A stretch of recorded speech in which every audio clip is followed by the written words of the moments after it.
여러분 안녕하십니까? 한국적인 가락에 사극 OST가 들어가고 그래서 아주 가락이 있는 은혜로운 특성을 감사합니다. 오늘 요한계시록 2강 말씀 제목 처음의 일을 가져라 다같이 요절 말씀 2장 5절을 읽도록 하겠습니다. 시작.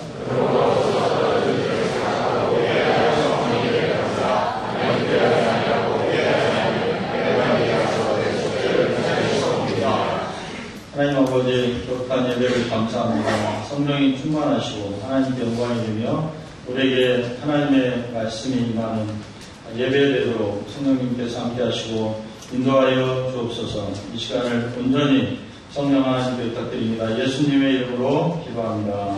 네. 계시록의 1차 수신자는 소아시아 7교회였다고 배웠습니다. 그런데 그 7교회가 주는 상징성이 있기 때문에 비단 그들에게만 해당되는 메시지가 아니라 주님이 오시기 전 모든 교회에게 주시는 메시지입니다. 본문은 에베소 교회와 성어나 버가모, 두아디라 4교회에 해당됩니다. 특별히 우리가 이 시간 소아시아 모태 교회였던 에베소 교회에 주셨던 이 메시지를 통해서 그들의 신앙은 왜 식어졌는지 깨닫고 우리 자신으로 돌아보며 우리가 우리의 처음 행위를 회복할 수 있기를 간절히 기도합니다. 1절을 형제님들 읽어주시기 바랍니다. 시작.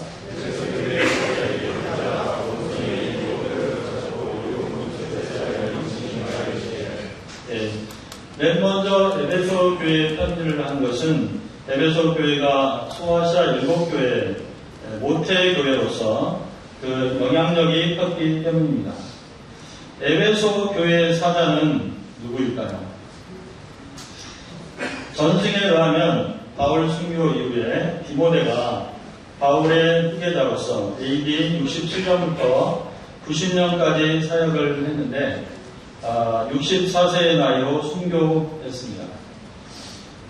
그리고 이제 사도 요한이 7교회를 순회하였는데 현재는 체포당하 있고 그러니까 현재 사역자는 누구인지 잘 모르겠습니다. 편지를 보내시는 예수님은 오른손에 7별을 붙잡고 계시며 7 금촛대 사이를 거닐고 계신 분입니다. 여기서 오른손은 권능의 손입니다. 7별은 7교회의 지도자들이죠. 영적인 지도자를 별로 표현한 것은 그 신분이 막중하고 영화롭기 때문입니다. 7 금촛대는 소아시아의 7교회입니다. 그들을 금촛대라고 한 것은 교회가 어두운 세상에 빛을 비추며 매우 소중하고 매우 영광스러운 기관이기 때문입니다. 소아시아의 7교회는 바울이 순교한 후에 사도 요한이 주로 순회하며 돌보았습니다. 그런데 이제 사도 요한이 체포되어 그곳에 가볼 수도 없지 않습니까? 사도 요한은 7교회가 매우 염려되었을 것입니다. 그런데 이 환상을 보면 주님께서 7교회를 거니신다는 것은 감사하고 돌보심을 말합니다. 사도 요한에게 큰 위안이 되었을 것입니다. 자, 그러면 주님께서는 에베소 교회에 대해서 이제 무엇을 말씀하십니까? 이 말씀은 칭찬과 책망으로 구성되어 있습니다. 먼저 칭찬을 하셨습니다. 2절, 3절, 6절을 자매님들께서 읽어주시겠습니다. 2, 3, 6절입니다. 시작.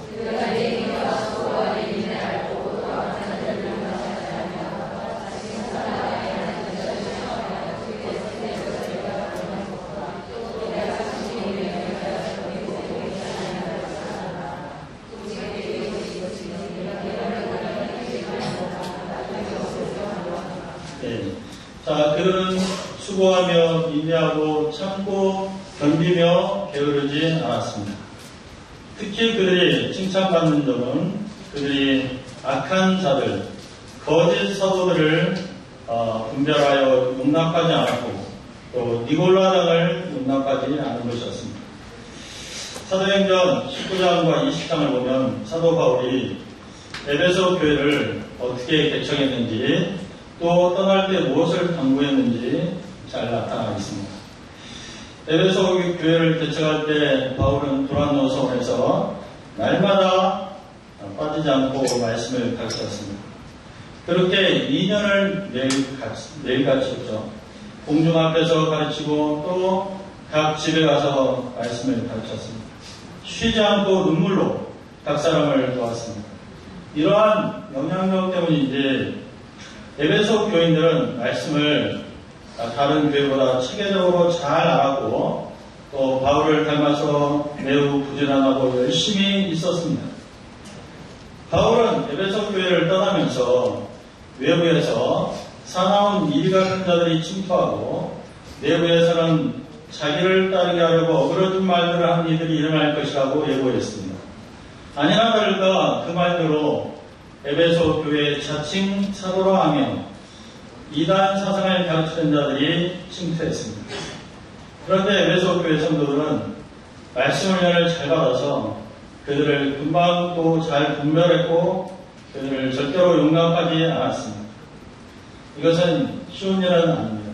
이것은 마치 심장 근처에서 피 흘리지 않고 살 한 근만 떼어내라 하는 것처럼 아주 힘든 일이고 긴 또 인내의 싸움이 필요한 일이었습니다. 그렇지만 에베소 교인들은 이 과정을 잘 참고 진리의 싸움을 감당했습니다. 이렇게 교회 내부에 침투한 이단들과 싸우면서 또 외적으로 하나님 나라를 확장하려고 하니 아주 무척 힘들었을 것입니다.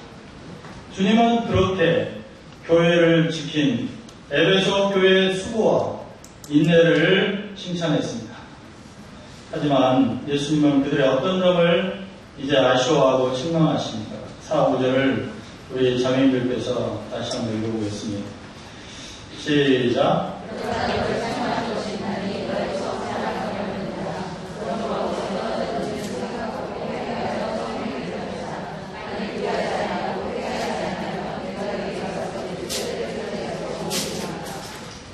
주님은 그들이 지금 처음 사랑을 버렸고 또 처음 행위를 버렸다고 말씀하시면서 이것의 회복을 촉구하셨습니다.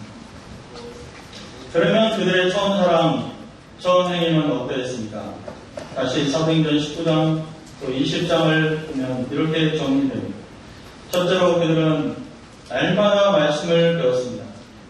사도 바울이 날마다 말씀을 가르쳐서도 그랬겠지만 그들에게 날마다 말씀을 배우고자 하는 소원과 열심이 있었습니다. 배워도 말씀을 배우는 기쁨이 또 있었습니다. 말씀을 배우러 가는 그들의 발걸음은 빨라도 가슴이 이렇게 뛰기까지 했습니다. 두 번째로 그들은 말씀만 배우지 않고 그것을 행함으로 열매에 맺었습니다.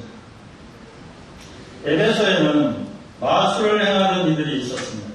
이 마술이란 헛된 거짓신들을 의지하는 행위로 하나님 앞에서 무가치하고 무의미한 행위였습니다.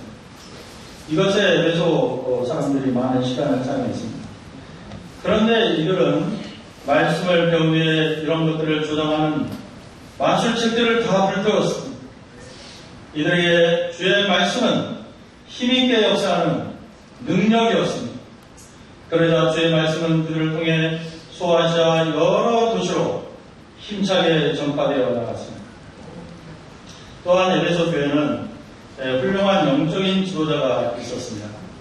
성도들은 영적인 지도자를 귀히 여기고 사랑했습니다. 그래서 바울과 헤어질 때 헤어짐을 아쉬워하며 다 크게 울고 통곡하며 목을 안고 입을 맞췄습니다. 그들은 지도자를 신뢰했으며 뜨겁게 사랑하였습니다.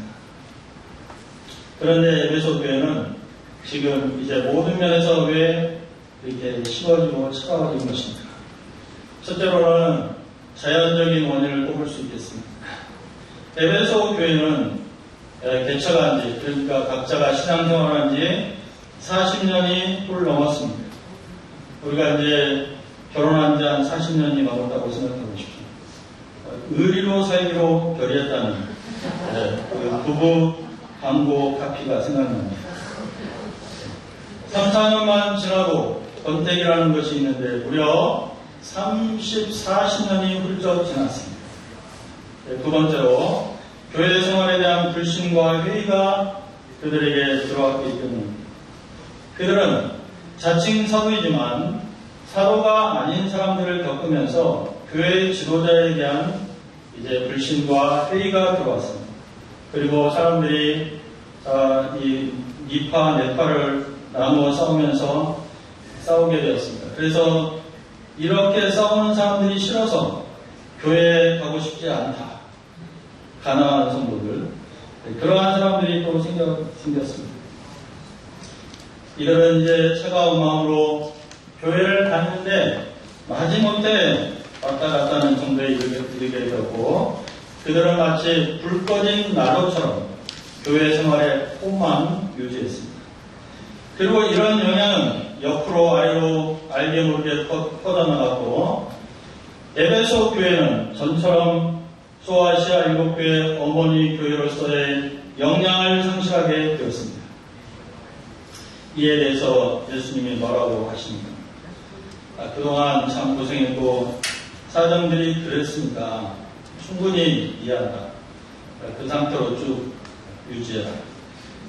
이렇게 말씀하셨습니다. 우리 다 같이 405절 다시 한번 읽어보겠습니다. 시작. 그러나 그를 생각할 것이니 이들의 처음 사랑을 버립니다. 그러므로 이사파들을 생각하고 회개하여 소망을 갖다.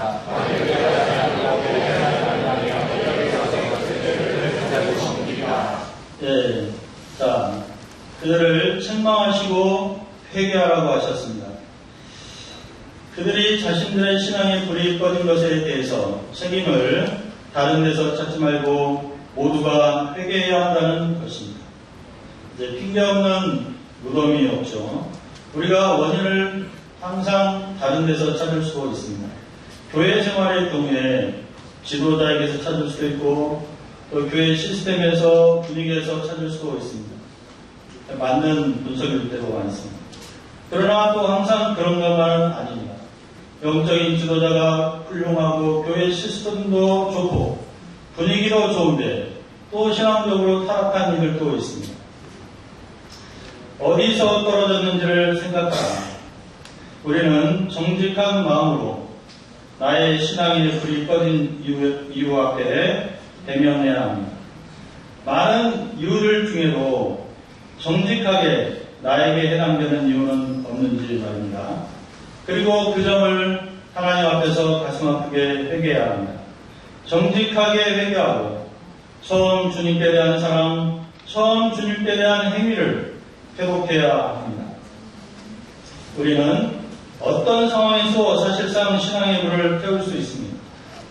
두 아들을 잃고 그러고도 신앙의 불이 꺼지지 않았던 손양원 목사님, 엘리 제사장 밑에서도 잘 자랐던 사무엘, 최악의 조건에서도 뜨거운 심령으로 주님을 섬기는 북한의 지하교회 성도들과 또 이슬람권 성도들을 생각해 보시죠.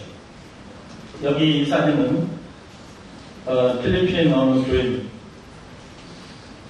물이 무릎까지 찼는데 모두가 나와서 예배를 드리고 있지 않습니까? 내 신앙이 교회 분위기나 교회 지도자나 또는 신앙 스타일이 다른 형제자매들 때문이라면 내 신앙은 그 정도에 갇히고 그 정도에 눌리고 그 정도밖에 안 되는 종류였다고 말입니다.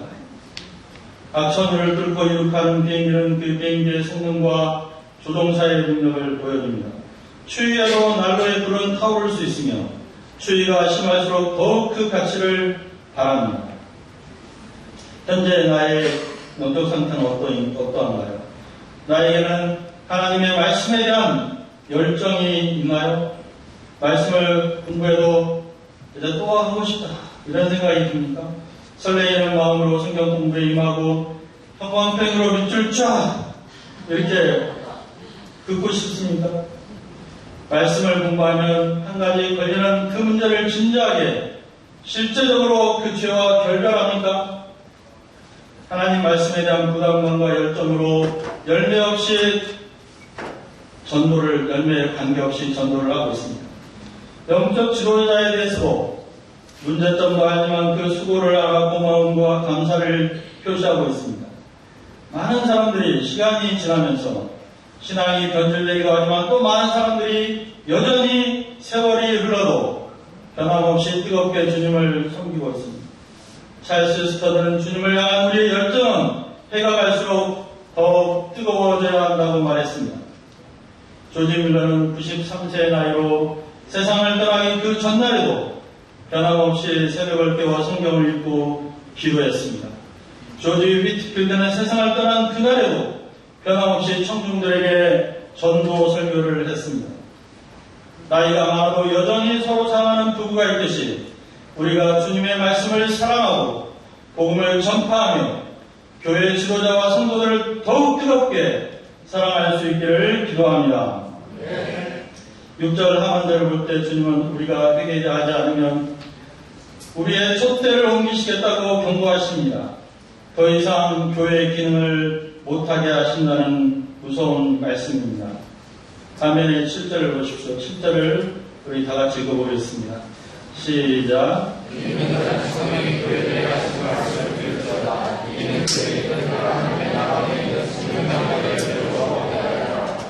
여기서 이긴다는 것은 신앙의 차가움과 매너리즘을 극복하고 처음 사람, 처음 행위를 회복한 것을 말합니다.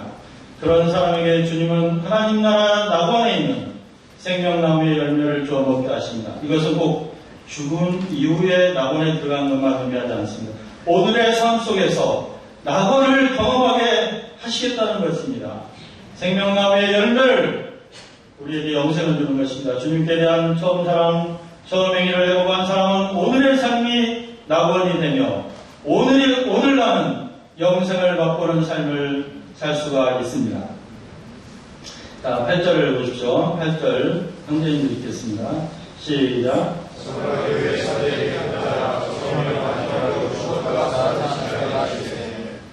서머나교에 있는 자신은 주님은 처음이며 마지막이고 죽었다가 살아나신 분입니다.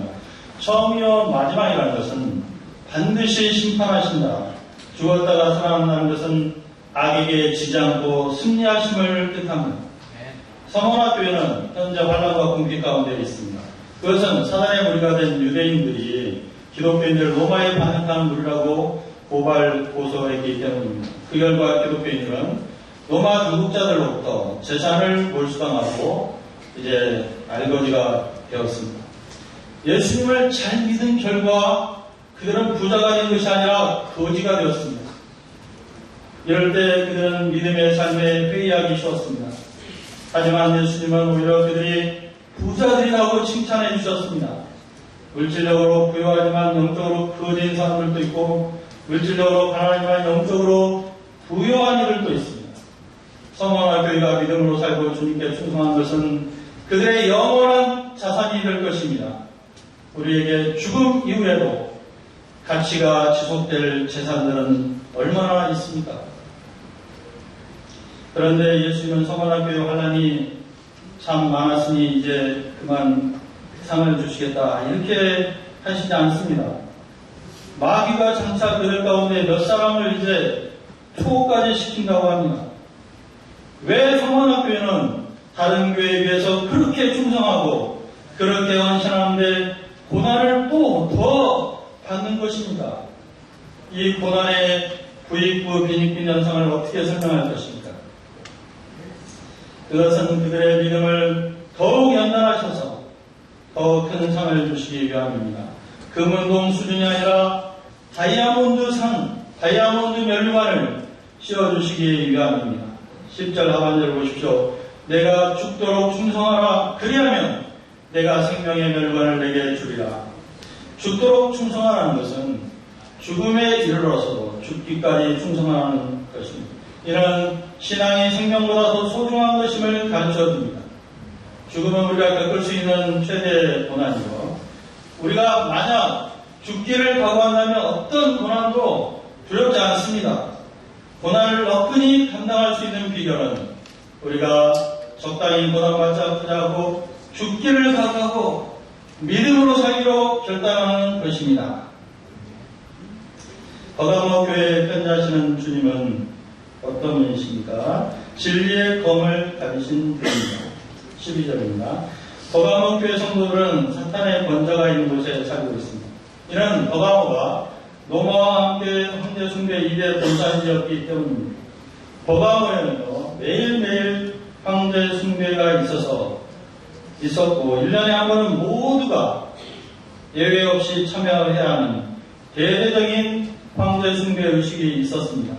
이것을 받은 사람은 증명서를 받고 황제 숭배를 하지 않는 사람은 증명서를 받지 못했고 증명서를 받지 못하면 사회생활에 많은 제한이 있었습니다. 이곳에서 주님의 충성된 증인이었던 안디바가 믿음을 버리지 않고 순교했습니다. 그는 한국의 주기철 목사님 같은 분이었습니다. 그런데 이런 버가모 교회로 책망받을 점이 있습니다. 이 안디바하고 전혀 다른 신앙생활을 하는 사람들이 있었습니다. 그들은 발람의 교훈을 지키는 사람들이죠. 그 옛날 발람이라는 선지자가 모압왕 발락에게 이스라엘을 타락시켜 하나님께 심판받게 하는 그 비법을 가르쳐 주었습니다. 그것은 우상 숭배와 행음을 하게 해서 하나님의 진노를 가져오고 그래서 하나님이 그들을 심판하도록 하는 방법이었습니다. 그렇게 해서 미디안 여자들이 이스라엘 남자들을 빼어서 우상 숭배하고 행음하게 하였고 하나님은 그런 이스라엘을 심판하여 하루에 24,000명이 연병으로 죽게 되었습니다. 이처럼 버가모에는 우상 숭배에 참여하고 행음을 하는 그리스도인들이 있었는데 이런 초대교회 집사였다가 타락한 니골라의 악영향을 받아 그런 삶을 살고 있는 소위 니골라 당이었습니다. 니골라라는 사람은 이원론에 빠져서 영은 거룩하고 육은 악하니 육체로 짓는 죄들은 괜찮다 이렇게 가르쳤습니다. 초대교구 이레니오스는 니골라당에 대해서 그들은 부끄러움을 모르는 자들이다 라고 코멘트했습니다. 결국 니골라당은 기독교 역사에서 오래가지 못하고 영원히 사라졌습니다. 니골라는 헬라어로 백성을 이긴 자 니콜라우스입니다. 그 이름대로 니골라당의 가르침을 따른 사람들이 의외로 많았습니다. 그 이유가 뭘까요?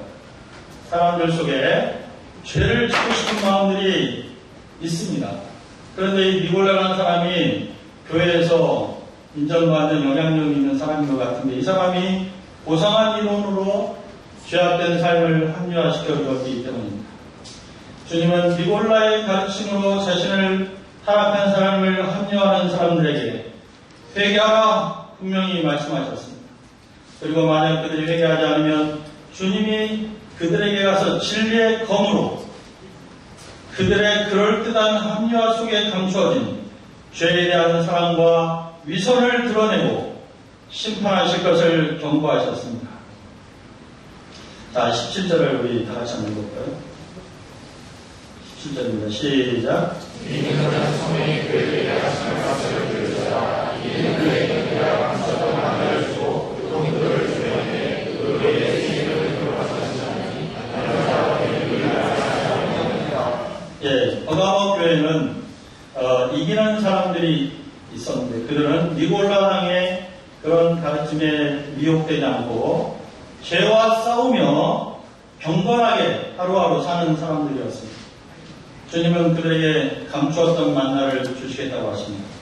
만나는 하늘에서 내려왔던 양식으로서 이스라엘 가나안 땅에 도착함에 그쳤고요. 또 견본으로 언약궤 속에 있다가 그 어느 때 그것이 소실되었습니다. 그런데 이제 주님은 날마다 죄와 싸우며 자기의 거룩함을 지키는 성도들에게 그 감추었던 만나를 보여주시며 먹여주시겠다고 약속하십니다. 이는 날마다 하나님이 내려주시는 신령한 하늘 양식을 먹게 될 것이라는 뜻입니다. 그 양식은 하늘의 기쁨을 주고 만족을 주고 힘을 줍니다. 그 만나는 먹어본 사람만이 그 맛을 압니다. 그리고 새 이름을 기록한 흰돌을 주십니다. 흰돌은 로마의 경기장에서 승리자에게 줬던 승리자의 징표였으며 만찬에 참여할 수 있는 입장권이기도 했습니다. 흰돌을 누구에게 주신다고 했습니까? 다 같이 한번 대답해 볼까요? 흰돌을 누구에게 주신다고요? 이기는 자, 영적 씨름이 있고 그리고 영적 승리가 있는 승리자들에게 주신다는 말씀입니다. 그 흰돌에는 그의 새 이름이 적혀 있습니다. 야곱은 강한 인간성과 죄성에 따라 살았는데 그의 죄성과 인간성을 내려놓고 하나님 앞에 엎드려 영적 씨름을 하였을 때 하나님이 그에게 새 이름을 주십니다. 그의 새 이름 이스라엘. 이것은 하나님과 겨루어 이긴 사람, 즉 이긴 자, 영적 승리자라는 뜻입니다. 주님은 우리가 지금 남이 보든 안 보든 어떤 영적 씨름을 하고 있는지 다 아시고 또 우리를 지켜보고 계십니다. 그리고 때가 되면 나의 영적 씨름에 걸맞는 나의 새로운 존재를 나타내는 영적 승리자의 이름을 나에게 부여하시면 그것을 흰돌에 새겨주실 것입니다. 도와주라 교회에 편지하시는 주님은 그 눈이 불꽃 같고 그 발이 빛난 주석 같으신 하나님의 아들입니다. 18절을 우리 다 같이 한번 읽어볼까요? 시작. 도와주라 교회 사람에게 편지하라. 그 눈이 불꽃 같고 그 발이 빛난 주석 같은 하나님의 아들이 이르시되. 이는 엄정한 심판장의 모습입니다. 사람의 폐부를 살피시며 살피는 것으로 끝나지 아니하고 회개치 않을 때 엄정한 심판을 하시는 분임을 보여줍니다. 성도들은 이 주님을 속일 수 없으며 주님의 심판이 이제 회개치 않으면 도와주라 교회에 임할 것입니다. 도와주라 교회는 열심히 주님을 위한 사업을 했고 주님께 대한 사랑이 있었고 믿음과 섬김과 인내가 있었습니다. 그리고 이제 나중행위가 천행위가 많았습니다. 그런데 이 도와주라 교회에 어떤 문제가 있었는가? 자신이 선지자라고 하는 여자 이세벨이 있었습니다. 그리고 사람들이 그 사람을 분별을 못해서인지 어떤 이유인지 그 사람을 용납하고 있었습니다. 이세벨은 실명이 아니라 그녀가 구약성경에서 아합과 북이스라엘을 온 이스라엘을 우상숭배에 물들게 했던 그 이세벨 같은 역할을 도와주라 교회에서 했기 때문입니다. 그녀는 주님의 종들을 가르쳐 그들을 빼어서 행음하게 하고 우상의 재물을 먹게 했습니다.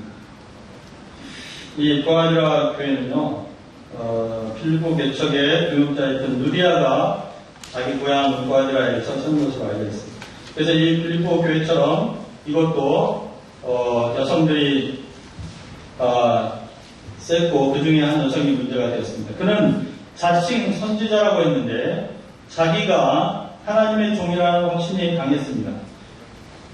그냥 막 도와주라 교회를 사단 그런 인도하심으로 밀어넣고자 하는 것이 아닙니다. 자기 자신에게 하나님의 종이라는 확신이 있었습니다. 그런데 우리가 생각해보면 행음하고 우상숭배에 참여하는 것, 이거를 어떻게 하나님의 종이 다른 하나님의 종에게 권할 수 있는가 이해가 되지 않습니다. 그런데 이 이세벨로 불리는 여자는 잘 가르쳤던 것 같습니다. 그녀가 어떤 논리로 우상의 재물을 먹는 것과 행음을 이렇게 권장할 수 있었을까? 이 도와주라에는 사업조합 길드가 있었는데요. 섬유 사업이 아주 번성했습니다. 이곳에 사는 모든 평신도들은 모두가 길드에 속해 있었고 길드에 소속되어야만 생존이 가능했습니다. 그런데 이곳에 있는 평신도들의 고민은 무엇이었냐면 길드 행사에서 항상 우상 숭배가 있었다는 것입니다. 그래서 이제 우상 숭배를 하면 행음을 해야 되고 또 우상 숭배 음식을 먹어야 했습니다. 이것이 큰 고민거리요 걸림돌이었습니다.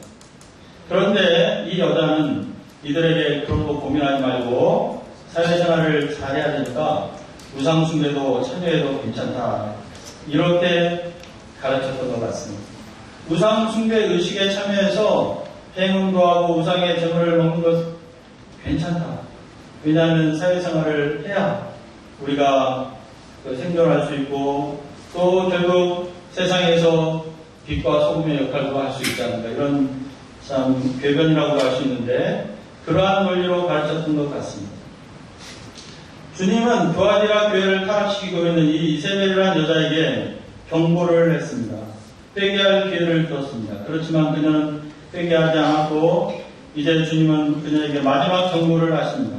그녀를 병상에 던지고 그녀의 뒤를 따르는 사람들을 환난 가운데 던지겠다는 것입니다. 특히 그 환난은 자녀들에게 임하기 때문에 큰 환난이요 고통이 됩니다. 이로써 주님은 모든 교회가 주님이 사람의 뜻과 마음을 살피는 자인 줄을 알도록 하시겠다고 하십니다. 주님은 그 밑에 24절을 보면 사단의 깊은 것을 알지 못하는 이들은 끝까지 순수한 신앙을 붙잡도록 말씀하셨습니다. 사단의 깊은 것, 이 말이 제게는 와닿았습니다. 사단의 깊은 것이란 무엇일까요? 이것은 사단이 매우 고단수라는 것입니다. 때문에 사단은 우리에게 그럴듯한 말이나 또는 이상적인 말들로 성도들을 속이고 타협적인 삶으로 이끌어갈 수 있습니다. 그러니까 우리는 이 사단의 고단수를 매우 경계하고 주의해야 됩니다. 사단의 역사인가 아닌가는 성도들의 삶이 결과적으로 영적인 전투력을 잃고 어떻게 변질되는가를 보면 알 수가 있습니다. 주님은 두아디라 교회에서 이기는 자들에게 만국을 다스리는 권세를 주시겠다고 하십니다. 이는 그리스도와 함께 왕같은 제사장이 되어 하나님 나라를 확장하며 세상을 통치하게 하시겠다는 것입니다. 또한 새벽별을 주신다고 했는데 이것은 새벽별은 어둠을 밝히는 빛나는 별로서 그들이 성경 선생으로서 역할과 영광을 하게 해주시겠다는 뜻입니다. 결론입니다. 사단은 하나님의 교회를 타락시키고 변질시키고자 합니다. 그래서 금촛대에 불을 끄고자 합니다. 거기에 고단수의 흉계와 공작이 있습니다. 그럴듯한 이유, 그럴듯한 사상, 그럴듯한 가르침으로 교회에 침투하여 교회를 무력화시킵니다. 그래서 금촛대에 불을 꺼뜨리고 더 이상 아무런 힘도 쓰지 못하는 유명무실한 교회가 되게 합니다. 우리는 이런 사단의 고단수를 알고 순전한 복음신앙을 지켜야 합니다. 우리에게 여러 가지 이유와 또 핑계들이 있습니다. 그러나 이런 것들을 다 접고 개인적으로 처음 사랑, 처음 행위로 신앙의 열정을 회복하여 소아시아 교회의 모체가 되었던 에베소 교회의 그 열정과 순수함을 회복하여 우리가 다시 금촛대로서 귀하게 쓰임받을 수 있기를 간절히 기도합니다. 기도하겠습니다. 하나님 아버지, 불이 꺼져가는 에베소 교회에 회개하고 처음 사랑, 처음 행위를 가지라 말씀하심을 감사합니다.